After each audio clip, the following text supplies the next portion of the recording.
Buenos días a todos. Muchas gracias por estar aquí un día más. Me voy a presentar primero. Mi nombre es Marisa Rojero, soy médica de familia y pertenezco al comité científico del Congreso de SENFIC de este año. Estoy muy contenta de estar aquí con todos vosotros y muy contenta de poder presentaros al siguiente ponente, que es Jesús Porta. La conferencia que va a tener lugar ahora lleva por título Exploración neurológica masiva. ¿Y por qué exploración neurológica? Pues, hombre, dentro de la línea de competencias, de sumando competencias de este congreso, aparte de hablar de la eco, de la comunicación, no se nos podía olvidar hablar de una competencia tan básica para los médicos de familia como es la exploración física.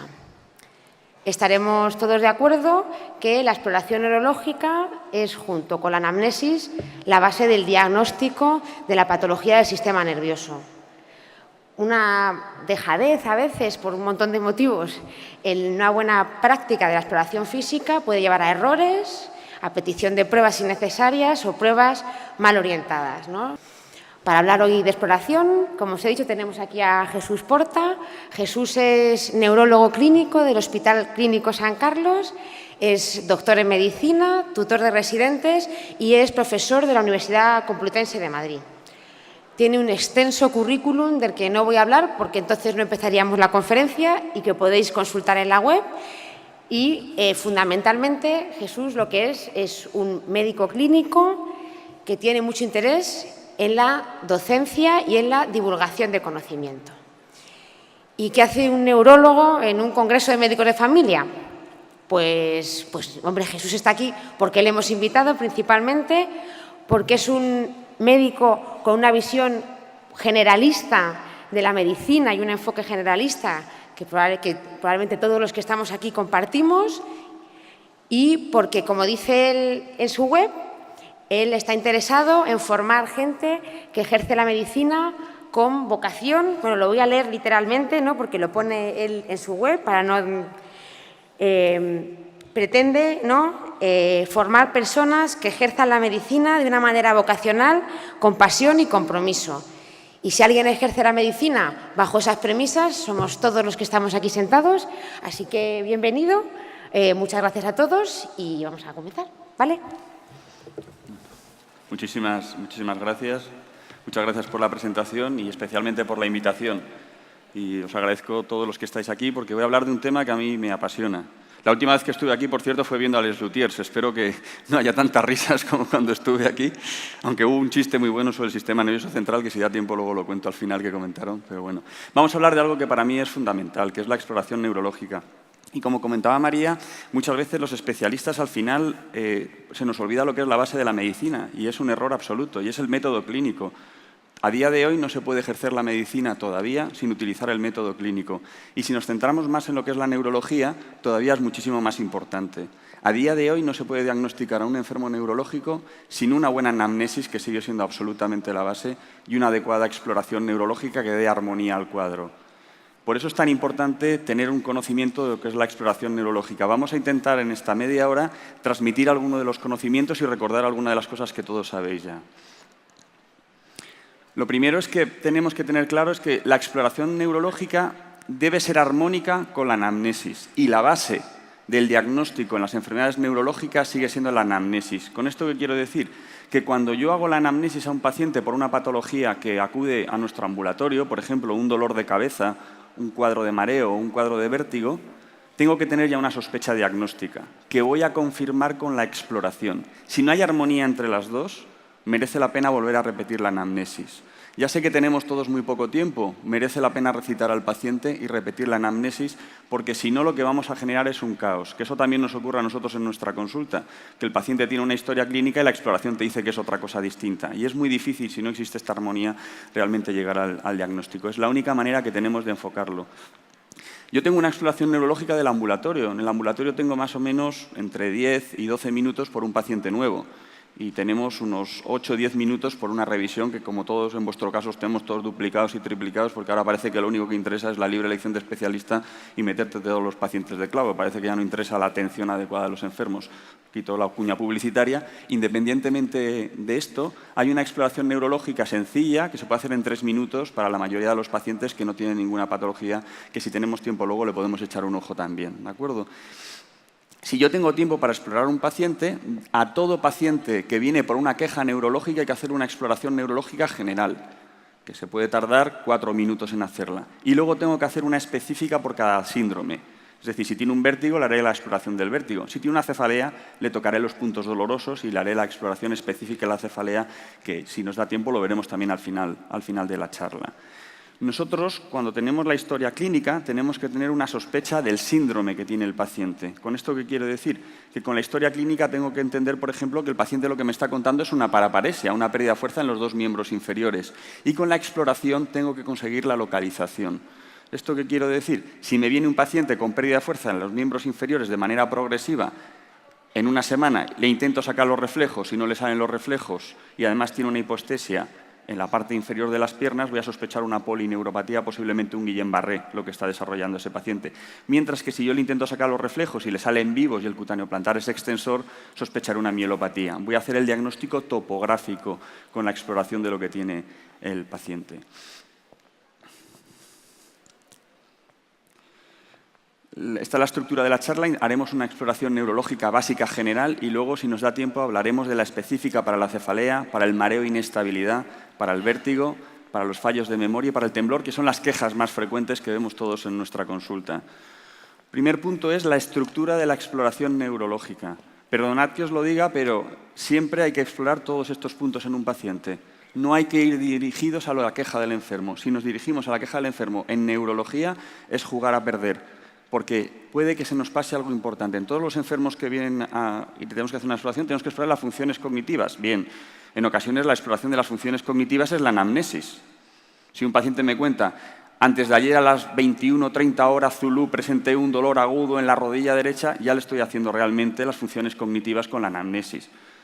Pero lo tengo que valorar también en el enfermo. Luego siempre vamos a ver los pares craneales, este orden siempre lo debemos seguir, es fundamental ser ordenado. Luego vamos a ver el sistema motor, luego la sensibilidad, la coordinación, la marcha y estos extras que hemos comentado previamente, que vamos a ver si nos da tiempo a ver. Como comentaba antes, las funciones cognitivas no es necesaria en todos los enfermos porque por la historia clínica nos puede dar la sensación de que el paciente está bien. Por ejemplo, una anamnesis que hacemos a un paciente con migraña. Te cuenta detalladamente todos los síntomas, no es necesario en ese enfermo empezar a preguntarle qué día es hoy, etc. Evidentemente es básico y fundamental en todos aquellos enfermos cuya queja fundamental sea deterioro cognitivo o fallos de memoria. No tiene ningún sentido que a estos enfermos no le hagamos ningún recurso. Aunque sea un simple MIS de busque, que se tarda en hacer 1 minuto y pico, merece la pena hacerlo en estos enfermos. También es muy importante en otro de los aspectos que nos encontramos en primaria, porque primaria a veces no solamente es el paciente que nos viene a la consulta, también es cuando vamos a domicilio del enfermo.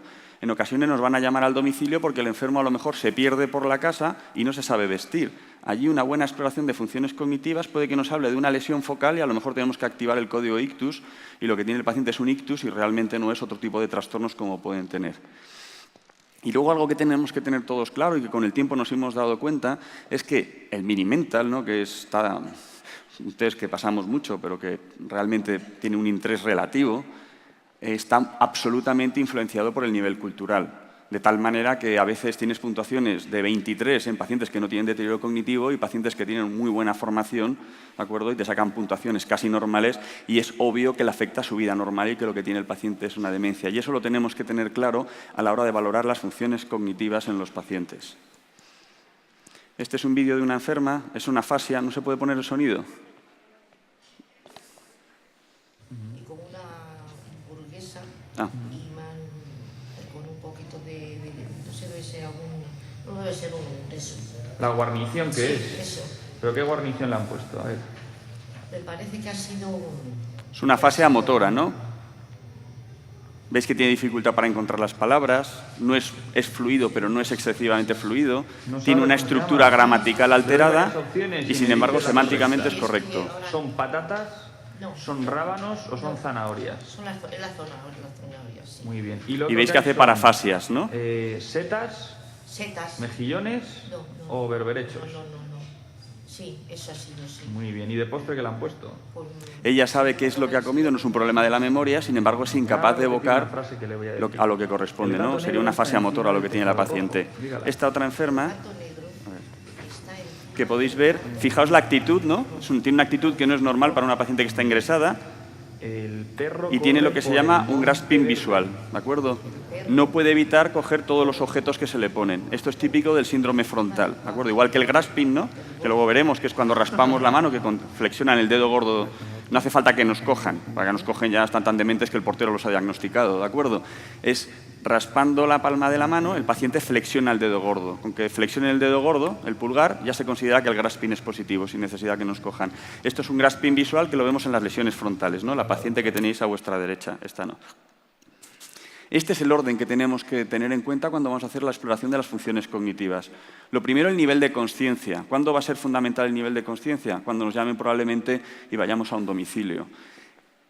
Aunque es verdad que el Glasgow está muy denostado, al fin y al cabo es una escala relativamente objetiva y con relativa variabilidad interobservador baja, con lo cual casi es lo mejor que se puede poner. Mi consejo es que los términos de obnubilado, estuporoso, somnoliento, no los utilicéis, porque muchas veces la persona no entendemos exactamente lo mismo, pero sí una descripción. Pero al final lo mejor es el Glasgow, porque si le dais un Glasgow de 11 y cuando llega al hospital tiene 13, sabemos que el paciente está mejorando, aunque no sea un traumatismo cráneoencefálico lo que tiene el paciente, y si le dais un Glasgow de 13 y cuando viene al hospital es un Glasgow de 8, pues sabemos que el paciente está empeorando y lo vamos a meter directamente en el TAC, ¿de acuerdo? Lo siguiente que tenemos que explorar en los pacientes es la atención. Mi consejo es que cualquier paciente que sospechéis un deterioro cognitivo, por favor, mirarle antes la atención. Se puede tardar muy poco, pero es que la atención me va a alterar el resto de la exploración. Un paciente inatento, el resto no me vale nada. ¿Cómo podemos explorar la atención de una manera sencilla? Pues tenemos, por ejemplo, para gente con bajo nivel cultural, simplemente que nos digan los días de la semana al revés, del domingo hacia el lunes. Parece una tarea sencilla, pero si lo hacéis en la consulta, veréis cómo al paciente le cuesta a veces. Domingo, sábado, viernes, jueves, porque no lo hemos aprendido en un sentido y tienen que utilizar la atención para evitar decirlos en el sentido que lo hemos aprendido. En pacientes que tengan un poquito más de nivel cultural y que sean mayores, lo mejor es los meses del año al revés, que cuesta un poquito más. Y en gente joven o con buen nivel cultural, lo que utilizamos habitualmente es el digit span, que es que repitan una serie de números en sentido directo. Entonces, una persona con bajo nivel cultural puede repetir 3 números perfectamente en sentido directo y hasta 5. Es decir, le decís una serie de 5 números, lo va a repetir bien, una persona con bajo nivel cultural. Los que estamos aquí, todos nosotros, que tenemos en principio buen nivel cultural o por lo menos hemos ido a la universidad y hemos manejado números, ¿de acuerdo? Somos capaces de decir 7 números en sentido directo y una persona que está muy acostumbrada a utilizar números, si estuviéramos entre telecos, es capaz de recordar 9 números en sentido directo. De tal manera que si alguno de nosotros no somos capaces de recordar 7 números, hay que pensar que a lo mejor hay un trastorno de la atención. Cuando queremos ver la memoria ejecutiva, que es si soy capaz de guardar las cosas en mi mente para utilizarlos, lo que utilizamos es el digit span inverso. Es decir 3 números y que los diga en sentido contrario. Una persona con bajo nivel cultural puede decir 3 perfectamente en sentido inverso. Por eso en el mini mental, si os fijáis, en el de Lobo se ponen los tres números que nos tiene que decir al revés el paciente. Una persona como nosotros somos capaces de decir 5 y una persona con alto manejo de los números puede decir hasta 7 en sentido inverso. ¿De acuerdo? Otra de las cosas que tenemos que valorar es el comportamiento del paciente, que también nos puede alterar un poco el resto de la exploración. Y sobre todo por los pacientes que tienen demencias frontales, que son las más difíciles de diagnosticar, que a veces llevan yendo al psiquiatra durante 2 o 3 años por depresión y al final lo que tienen es una demencia frontotemporal. El comportamiento a veces lo vemos en la consulta, pero claro, lo ideal es hablar con la familia para ver si hay un cambio, porque hay gente que es muy rara de nacimiento, entonces hay un cambio realmente en la conducta que tiene esa persona. Pero tenemos algunos recursos sencillos, ¿no? Por ejemplo, para ver la desinhibición, ¿no? Si el paciente está desinhibido, existe algo que se llama la inhibición del error semántico. El cerebro humano está hecho para acertar, o sea, que es que no lo puede evitar. De hecho, todas las ilusiones ópticas están hechas para acertar. No es el error, sino que lo hacemos para acertar. El cerebro nos engaña para acertar. Bien, entonces cuando le haces a un paciente normal que diga frases sin sentido, es capaz de inhibir la espontaneidad de corregirlas, ¿de acuerdo? Por ejemplo, las vacas dan Coca-Cola, la leche es negra, la madera se hunde en el mar, mientras que un paciente frontal que está desinhibido no puede evitarlo. Entonces le decís al paciente, le voy a decir una serie de frases sin sentido, ruego que las repita y por favor no haga ningún comentario al respecto. Le decís frases, la leche es negra, la madera se hunde en el mar, la hierba es de color rojo. Entonces, un paciente normal lo repite, dice, este médico está un poco tarado, pero bueno, lo repite sin ningún problema. Pero un paciente con un síndrome frontal no puede evitar decir, ¿pero qué me está diciendo usted? Me está tomando el pelo. La madera no se hunde en el mar, ¿de acuerdo? Es un dato que en ocasiones os llamará la atención cuando os cuenten algo de desinhibición. Hace la inhibición del error semántico y veréis cómo en ocasiones os va a dar la clave del diagnóstico. Luego, la orientación del enfermo. Recordad que lo que llamamos orientación, realmente lo que estamos explorando es memoria. Con la orientación estamos explorando memoria. Memoria topográfica, la orientación espacial, memoria realmente inmediata, lo que estamos viendo es la temporal. La personal es muy raro que se afecte. Cuando un paciente dice que no sé cómo me llamo, no sé dónde vivo, no sé quién soy yo, no sé qué he trabajado, si el resto está bien, duda de que realmente sea un paciente por una patología neurológica clásica y a lo mejor es un paciente disociado conversivo. Es muy raro que una persona sepa el día y todo y no sepa, si no tiene un trastorno del lenguaje, cómo se llama, ¿de acuerdo? Eso es absolutamente excepcional. Luego vamos a ver el habla. El habla y el lenguaje son dos cosas distintas, como sabéis. El lenguaje es una estructura única en el ser humano, que no es un sistema de comunicación, es un sistema creativo que además utilizamos para comunicarnos, pero es un sistema creativo. De hecho, ahora mismo probablemente estemos diciendo frases que no se han pronunciado nunca en la historia de la humanidad. Ese es el lenguaje humano, tenemos una serie de códigos y lo hacemos. Y el habla es la expresión oral del lenguaje. Por eso, cuando un paciente está afásico y tenemos dudas, le hacemos escribir y si comete errores en la escritura, seguro que es una afasia. Si escribe perfectamente, casi seguro que es un trastorno del habla. Los dos trastornos del habla van a ser las disartrias y, por otro lado, vamos a tener la apraxia del lenguaje, que es muy poco frecuente y que no tiene mayor importancia, y el habla sí que es importante en algunos enfermos que van a ir a nuestras consultas. ¿Por qué? Porque vamos a tener, por ejemplo, el habla hipofónica. Esto, por tiempo no he puesto más vídeos. El habla hipofónica va a ser así. Porque yo me he levantado esta mañana y no sé, me he puesto a hablar y cada vez me cuesta más hablar, con tono nasal y susurrante. Esto es muy típico de la parálisis de las cuerdas. Esto lo vamos a ver, por ejemplo, en los Guillain-Barré, cuando afectan a la zona vulvar, van a tener un habla así. Entonces, si un paciente empieza así y nos cuenta hormigueos, hay que mandarlo a la urgencia, es una de las posibilidades. Otro de los pacientes que van a tener este habla así son las miastenias gravis. La miastenia gravis, alguien nos cuenta que cuando habla se le va la voz, lo que hay que hacerles cuente. Entonces empiezan 1, 2, 3, 4, 5, 6, 7, 8. Esto es muy típico de la miastenia gravis, la fatigabilidad del habla. Es un paciente también que se debería mandar a urgencias, pues este fenómeno que lo veréis muy pocas veces, ¿de acuerdo?, en los enfermos. Y otro que vais a ver es el habla espástica, que en nuestro medio, donde más lo vemos, es en los pacientes que tienen la encefalopatía isquémica subcortical, microinfartos cerebrales, que típicamente suelen tener un trastorno de la marcha muy característico, ¿no? Es una marcha así. Suelen tener la habilidad emocional y tienen un habla de «porque yo he venido a dar una charla». Lo típico, esta tríada, estas características juntas, es típico de la encefalopatía isquémica subcortical. Son pacientes que, por ejemplo, hay que tener especial cuidado con las hipotensiones, ¿de acuerdo? Ya sé que ahora mismo con los mayores ya no somos tan radicales como éramos antes en el control de la tensión arterial. En estos enfermos hay que tener especial cuidado porque las hipotensiones nocturnas les producen deterioro en el cuadro clínico, ¿no? Y en el escáner van a tener lesiones. Luego tendríamos los trastornos del lenguaje. Trastornos del lenguaje le podríamos dedicar casi una mañana entera si quisiéramos hablar de todos los tipos de afasia, pero realmente lo que nos interesa a nosotros a día de hoy es las que nos pueden confundir con otros cuadros y que se nos puede pasar un ictus. Entonces, fundamentalmente son dos las que nos pueden confundir. La motora no nos va a confundir, como la que os he puesto antes, porque yo sí no sé comer, bueno, está claro que un trastorno del lenguaje, pero las afasias sensitivas a veces, el paciente parece que está confuso, porque parte del lenguaje espontáneo lo va a tener normal. Entonces dice, qué bien ha venido a casa porque la comida estaba muy buena porque... Estos pacientes lo que tenéis que hacer es que os repitan y que os nominen. Un paciente confuso, si es capaz de mantener algo la atención, nomina perfectamente. Un paciente con una afasia sensitiva, casi seguro que va a fallar en la nominación con alguna parafasia. Si encontráis esto y el comienzo es más o menos brusco, lo vais a mandar igual a urgencia a los dos, tanto el paciente que tiene un confusional como probablemente el paciente que tiene un trastorno del lenguaje, pero lo vamos a mandar probablemente activando el código ictus, va a ser un paciente distinto en este sentido. Y otra que también nos puede confundir son las afasias de conducción, que es lo que se afecta esa estructura que unía el área de Wernicke con el área de Broca, que son pacientes que prácticamente el lenguaje espontáneo va a ser muy parecido, pero tiene va a ser casi normal con alguna parafasia, ellos se encuentran raros, pero tiene un dato típico, es la incapacidad para repetir. Con lo cual, si tengo que hacer una exploración rápida de las afasias, no se os olvide nunca la nominación, que va a fallar prácticamente en todos, y la repetición, que va a fallar especialmente en los de conducción. Posteriormente vamos a ver las praxias del paciente, ¿no? Que esto sobre todo lo vamos a ver en la consulta en los pacientes que tienen deterioro cognitivo. Me llama la atención que a veces les pasamos el mini-mental y todo esto y a veces hay unas praxias muy sencillas que cantan enseguida a los pacientes que tienen deterioro cognitivo, sobre todo los que son deterioro cognitivo leve, amnésico, polimodal. Entonces son praxias de imitación, que son movimientos muy sencillos, que los hago en un momentito. Normalmente los 3D son más difíciles, le ponemos así, las bimanuales luego así, así, así, así, así, así, así. Y el pajarito y estos pacientes con deterioro cognitivo ya veréis que muchos que os parece que es normal fallan en este tipo de praxias que son relativamente sencillas y son pacientes que hay que seguir con más cariño porque tienen mayor riesgo de desarrollar en un futuro una demencia tipo Alzheimer. La praxia, por definición, aunque lo sabéis, es la incapacidad de realizar un movimiento aprendido sin tener una alteración en el sistema motor sensitivo en la coordinación que lo justifique. Implica que el paciente no tiene ningún déficit motor, ¿no? que le impida hacer esos movimientos. Luego veremos las agnosias. Las agnosias no es que no sé cómo se llama un objeto, es que no sé qué es ese objeto. Si vosotros le hacéis nominar a un paciente y dices, ¿qué es esto?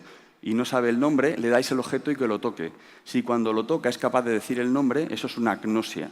Si cuando lo toca sigue sin saber decir el nombre, eso es una afasia lo que tiene el paciente. ¿Por qué? Porque la agnosia, la vía visual, no es capaz de reconocer el objeto. Y cuando lo toca es otra vía distinta y es capaz de saber cuál va el área del lenguaje y le sale, es un lapicero, ¿de acuerdo? Tocándolo con la mano. Mientras que el trastorno del lenguaje te da igual la vía porque nunca accedes al nombre del objeto. Y luego, lo último y más importante para mí, porque el resto, más o menos, con los test que utilizamos habitualmente, lo vamos a explorar, es el lóbulo frontal, que es el que se nos escapa a todos y se nos escapa en la consulta.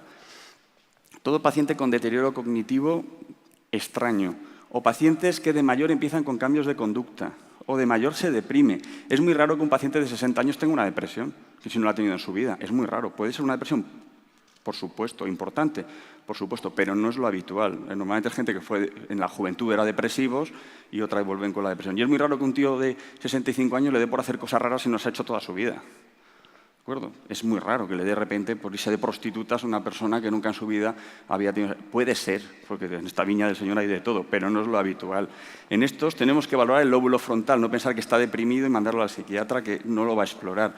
Entonces, aparte de lo de la inhibición del error semántico, etcétera, hay una serie de maniobras que son relativamente sencillas que nos pueden servir de cribado, que son maniobras que lo que vamos a ver es la perseveración. Es decir, el lóbulo frontal se encarga de cambiar de un patrón motor por otro. Algo tan sencillo como esto, a un paciente con un trastorno frontal le cuesta. Y nos lo va a hacer así. No tiene nada que ver esto con esto. Aquí actúa el lóbulo frontal. Estos son maniobras bimanuales. Parece muy sencillo, pero si tenéis algún paciente frontal en la consulta, el próximo día que venga, a que haga esto ya veréis la dificultad que va a tener. Y luego hay una maniobra para los jóvenes que se llama triple maniobra de Luria. ¿Qué es esto? Si queréis probar a hacerlo todos, es palma, canto, puño, palma, canto, puño, palma, canto, puño, palma, canto, puño. ¿Cuántos frontales tengo aquí?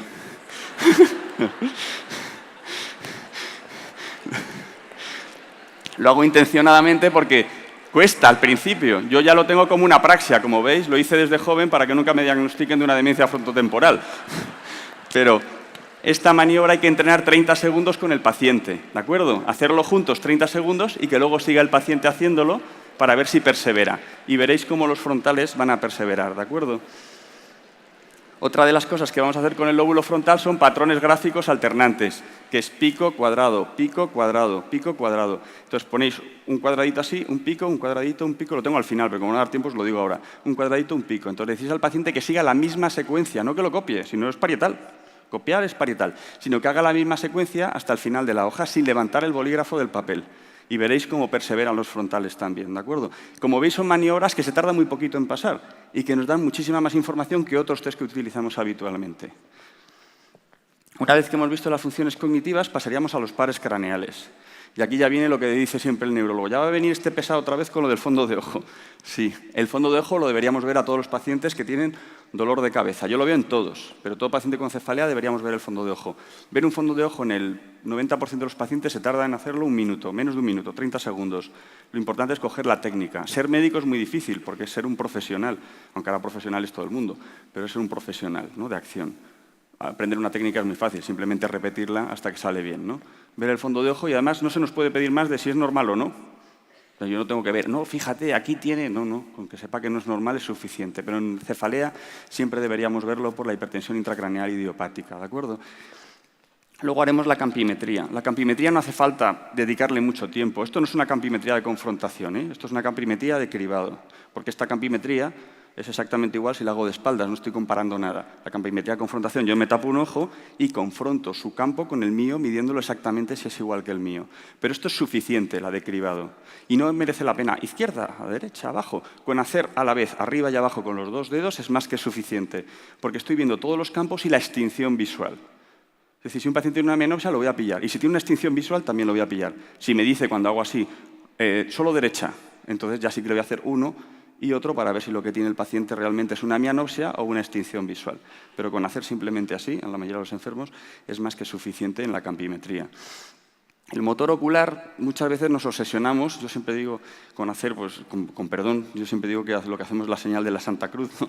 Hacerla así no es como se debe hacer una H porque si no los cuartos pares craneales nos los comemos con patatas fritas, ¿de acuerdo? Entonces siempre el paciente tiene que estar aquí y aquí. Mi consejo es que no lo hagáis con el dedo, que lo hagáis con una linterna, porque así ve una luz o dos luces y así pilláis más diplopias en el paciente. Y lo que tenéis que ver es dónde es máxima la diplopia. Entonces, la diplopia es máxima aquí, ¿no? Por ejemplo, en el paciente. Entonces, verá una imagen arriba o otra abajo, le tapáis un ojo o el otro, si sigue viendo doble al taparle uno de los ojos al oftalmólogo, el neurólogo no tiene, ¿de acuerdo? Si desaparece la visión doble al taparle un ojo y al taparle el otro, es un problema neurológico, probablemente oculomotor o de paresia de los músculos, y si le tapo un ojo, el ojo patológico es el que desaparece la imagen más periférica. De tal manera que aunque yo no me sepa los músculos, da igual, si están en internet.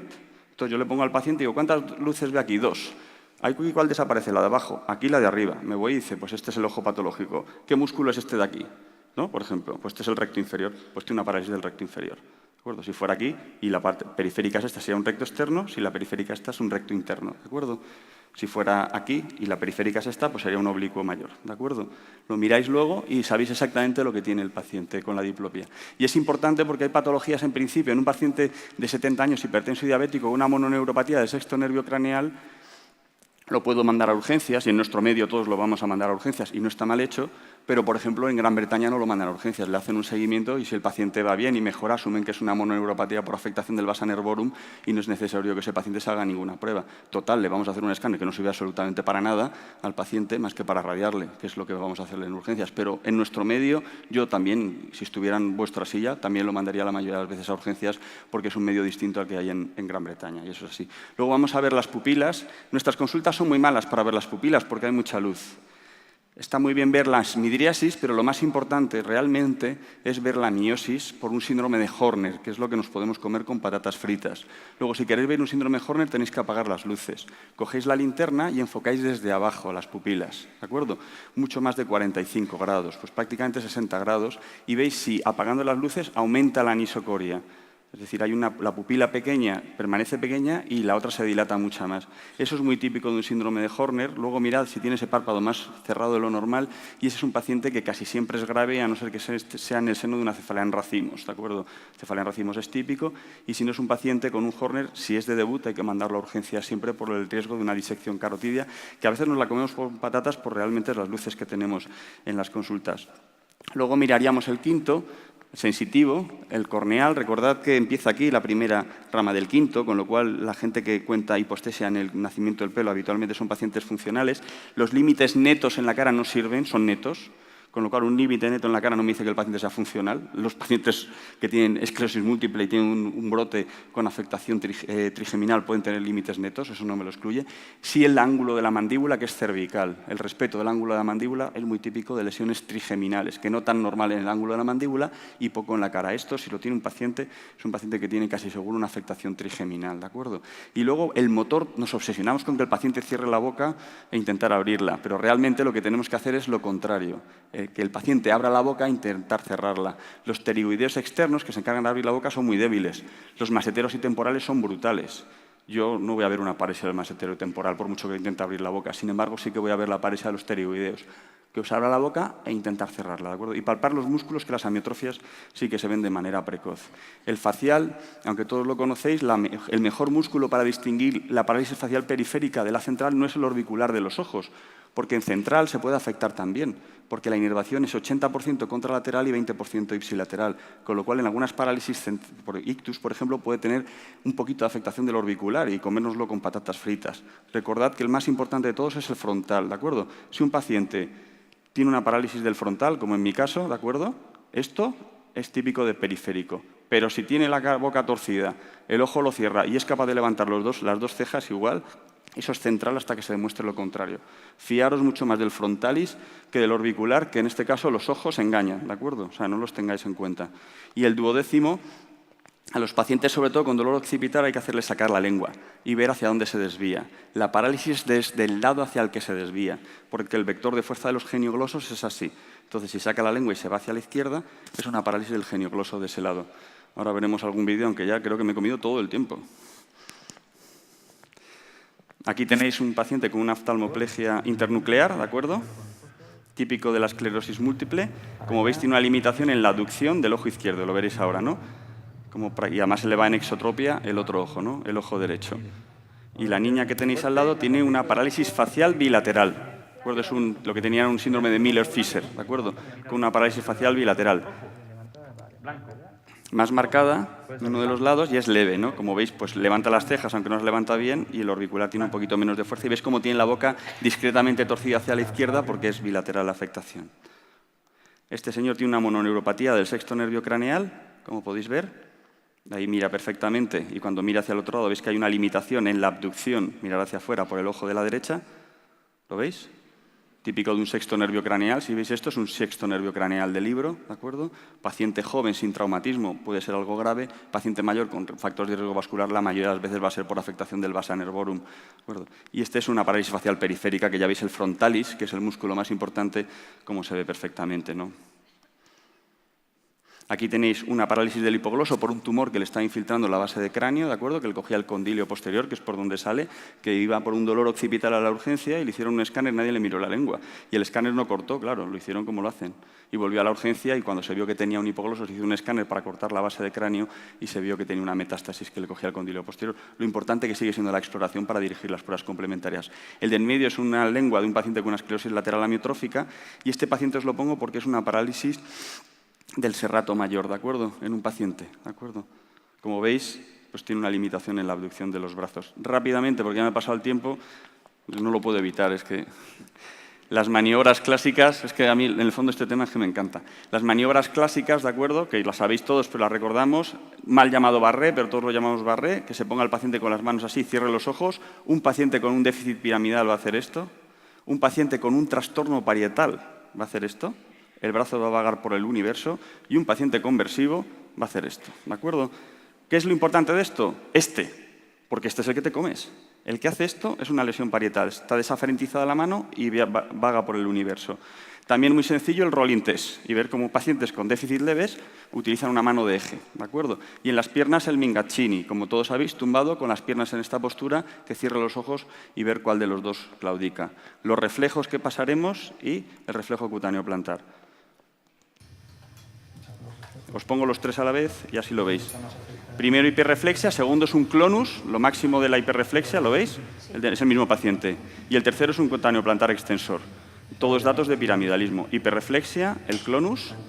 Si me tiro así un día, el paciente seguirá con este movimiento todo el día por el clonus que tiene por la afectación corticoespinal y el cutáneo plantar extensor. Sensibilidad muy rápido, es subjetivo. Si el paciente no lo cuenta, cogedlo con pinzas. Si el paciente no lo cuenta, le decís, ¿esto cuánto es? Un 10. ¿Y aquí cuánto es? Si es menos de 7, valoradlo, pero si te dicen un 8, simplemente puede ser como le pinche o que está el paciente hiperobservándose, ¿de acuerdo?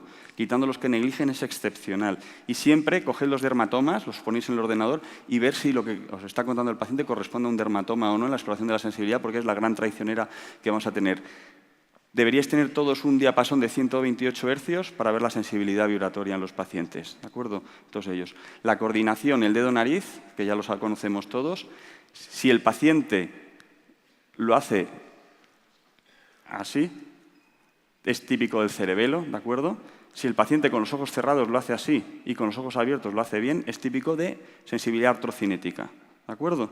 Si el paciente con los ojos abiertos dirige más o menos bien y cerrados falla, sensibilidad artrocinética. Y si lo hace igual de bien o igual de mal con los ojos abiertos y cerrados, típico de cerebelo. Perdonad, es que al final un temblor postural en una paciente con un temblor esencial, fundamentalmente postural, a diferencia del Parkinson, que es fundamentalmente de reposo, aunque también hay un temblor postural típico del Parkinson. Y un paciente con un cerebelo que se seguía subiendo al andamio, este señor. Fijaos qué fenómeno de rebote tiene. Y este es de Aranjuez, cuando yo estaba en el 12 de octubre. Y para terminar, la marcha. Muy complejo, muy difícil de saber los patrones. Como no me da tiempo a poner los vídeos, solo dos marchas que me parecen fundamentales, ¿de acuerdo? Una de las marchas que va a ser la marcha por miopatías, ¿de acuerdo? Como el paciente tiene pérdida de fuerza proximal, se va a echar hacia atrás para anclar las caderas y va a ser una marcha así. Esto también se ve en el Guillain-Barré porque hay formas pseudomiopáticas de afectación proximal. Si veis un paciente que en una semana se pone a andar así, es decir, como un chulo madrileño, pues pensad que puede tener una miopatía el paciente o que puede ser un Guillain-Barré, ¿de acuerdo? Se os cuenta parestesia, no son los reflejos, Guillain-Barré. Y otra de las marchas, que también la vamos a ver en el Guillain-Barré, es la famosa del estepaje que conocemos todos, que es por los pies caídos. Si es unilateral, pensad en un peroneo común, ¿de acuerdo? Y si es bilateral, aunque si es un aceitunero, es la parálisis de los aceituneros o de los soldadores, pero si es bilateral, pensad sobre todo si ha puesto una semana en un Guillain-Barré. Y siento realmente haberme enrollado tanto, pero yo que ya me pasa como 10 minutos del tiempo. Muchísimas gracias a todos por la atención y espero que os haya sido útil.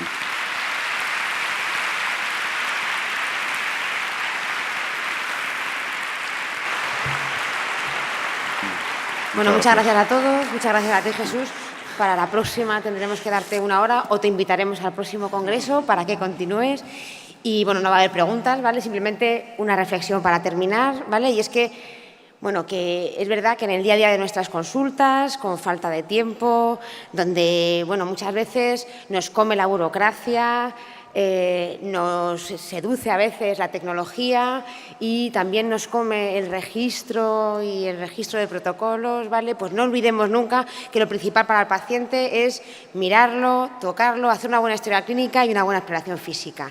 Como dice Abraham Begis, que no sé si lo conocéis, es un médico etíope que es escritor y trabaja en la Universidad de Stanford, huya de su médico si nunca le explora y solo le pide pruebas. No es un buen médico. Muchas gracias.